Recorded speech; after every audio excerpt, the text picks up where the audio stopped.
Ruang penjara Yesus di rumah Kayafas. Kamar batu tempat Yesus ditahan semalam sebelum disalibkan. Di jantung kota tua Yerusalem, di sebuah bukit yang dikenal sebagai Bukit Sion, terdapat satu ruangan batu bawah tanah yang sunyi dan gelap. Ruangan ini diyakini oleh banyak sejarawan, arkeolog, dan gereja Kristen sebagai tempat Yesus Kristus ditahan semalaman setelah ditangkap sebelum ia diserahkan kepada Pontius Pilatus untuk disalibkan. Tempat ini dikenal sebagai ruang penjara Yesus di rumah Imam Besar Kayafas. Penangkapan Yesus, awal malam panjang.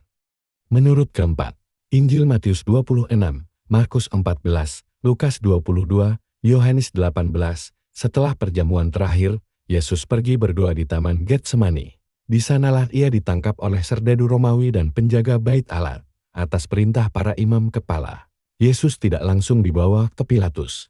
Ia terlebih dahulu dibawa ke rumah Hanas, mantan imam besar, lalu ke rumah Kayafas, imam besar yang sedang menjabat saat itu. Ini penting secara sejarah, karena pengadilan agama Yahudi Sanhedrin memang berada di bawah otoritas imam besar, rumah Kayafas dan ruang bawah tanah. Penelitian arkeologi modern menemukan bahwa rumah-rumah bangsawan Yahudi pada abad ke-1 sering memiliki ruang bawah tanah berbentuk sumur batu. Ruangan ini digunakan sebagai penjara sementara bagi tahanan yang menunggu pengadilan. Di kompleks yang kini dikenal sebagai Gereja St. Peter in Gallicantu, ditemukan ruang batu terpahat langsung dari Bukit Kapur. Lubang sempit dari atas tahanan diturunkan dengan tali. Dinding kasar tanpa jendela. Sistem penahan kaki atau tangan. Tangga batu curam yang mengarah ke halaman atas. Bentuk ini sesuai dengan praktik penahanan Yahudi abad pertama dan cocok dengan gambaran Injil.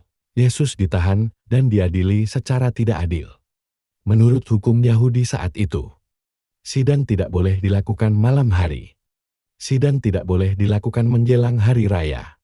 Kesaksian harus konsisten dan minimal 2 saksi sah. Namun Injil mencatat di rumah Kayafas, banyak saksi palsu tampil, tetapi kesaksian mereka tidak sesuai. Markus 14 ayat 56.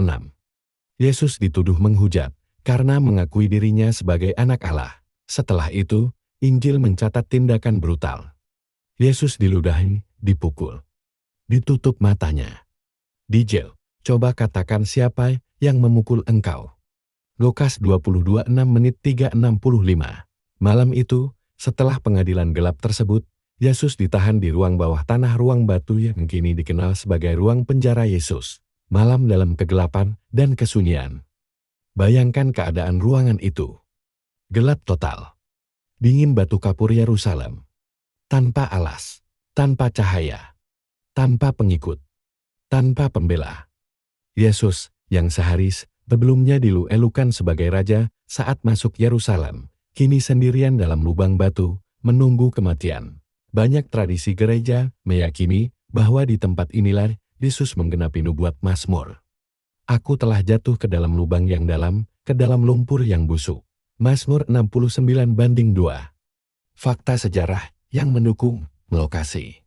Bukit Sion cocok dengan deskripsi Injil dan tradisi Kristen awal sejak abad ke-4. Arkeologi. Struktur penjara sesuai dengan praktik Yahudi abad pertama. Sumber tertulis. Injil, Talmud Yahudi, dan catatan Romawi mengakui adanya pengadilan agama terhadap Yesus belum diserahkan ke Pilatus. Tradisi gereja. Gereja St. Peter in Gallicantu telah menjadi tempat ziarah sejak Bizantium. Makna rohani dan sejarah. Ruang penjara ini bukan sekadar batu tua. Ia adalah saksi bisu dari ketidakadilan manusia, kesunyian penderitaan, ketaatan Yesus sampai akhir. Yesus tidak melawan. Ia tidak melarikan diri. Ia memilih taat demi keselamatan manusia. Penutup. Ruang penjara Yesus di rumah Kayafas mengingatkan dunia bahwa keselamatan dimulai dari kegelapan. Di tempat yang sunyi, gelap, dan tidak manusiawi itulah kasih Allah bekerja dalam diam menyongsong pagi Jumat yang akan mengubah sejarah umat manusia selamanya.